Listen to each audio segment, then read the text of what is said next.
অল্প বৃষ্টিতেই চট্টগ্রাম নগরীর বিভিন্ন রাস্তায় হাঁটু সমান পানি জমে গেছে। কোথাও কোথাও জলাবদ্ধতার সৃষ্টি হয়েছে। চলাচলের ক্ষেত্রে ভোগান্তিতে পড়েছে সাধারণ মানুষ। পানিতে ডুবে থাকা সড়কের গর্তে পড়ে ঘটছে দুর্ঘটনা। পানি চলাচলের ড্রেনে প্রতিবন্ধকতার কারণে এই দুর্ভোগের সৃষ্টি হচ্ছে বলে জানিয়েছে স্থানীয়রা। চট্টগ্রাম থেকে মোহাম্মদ আলী রাশেদের তথ্যচিত্রের ডেস্ক রিপোর্ট।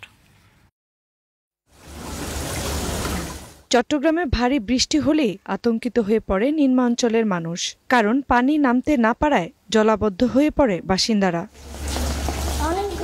আগ্রাবাদ ছোটপুর নাবালক মিয়ার বাড়িতে জলাবদ্ধতার কারণে 2 দিন ধরে 12টি পরিবার ঘরবন্দি হয়ে আছে। শিশুরা যেতে পারছে না স্কুল কলেজে, চাকরিজীবীরাও দুর্ভোগে পড়ছে কর্মস্থলে যেতে। ঘরের মধ্যে পানি উঠে যায়, ঘরের পানি, আর বাচ্চারা পড়ালেখায় যেতে পারে না, আমরা বাজারে সাজিতে যেতে পারি না, আমরা ঘর থেকে বের হইতে পারি না। এমনকি ওষুধের জন্য আমি আরেকজনকে ফোন করি বলছি। আমাদের স্কুল খুলছে, নিয়মিত স্কুলে যেতে পারতেছি না, আরবিতে যেতে পারতেছি না, প্রাইভেটে যেতে পারতেছি না, আমরা মাঠে খেলতেও পারতেছি না, পানিতে নামতেও পারতেছি না, হাঁটা চলা বন্ধ হয়ে গেছে।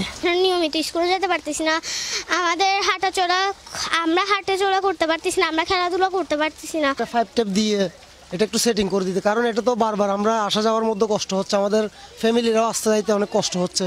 চট্টগ্রামের সিটি মেয়র বলেন, আগে ডিএসি মোড়, মুরাদপুর, বদ্দারহাটে বৃষ্টি হলেই জলাবদ্ধতা হতো। এখন আর সেসব এলাকায় পানি জমে থাকে না, তবে কিছু নিচু এলাকায় পানি জমে আছে। তা নিরসনে কাজ চলছে বলে জানান মেয়র।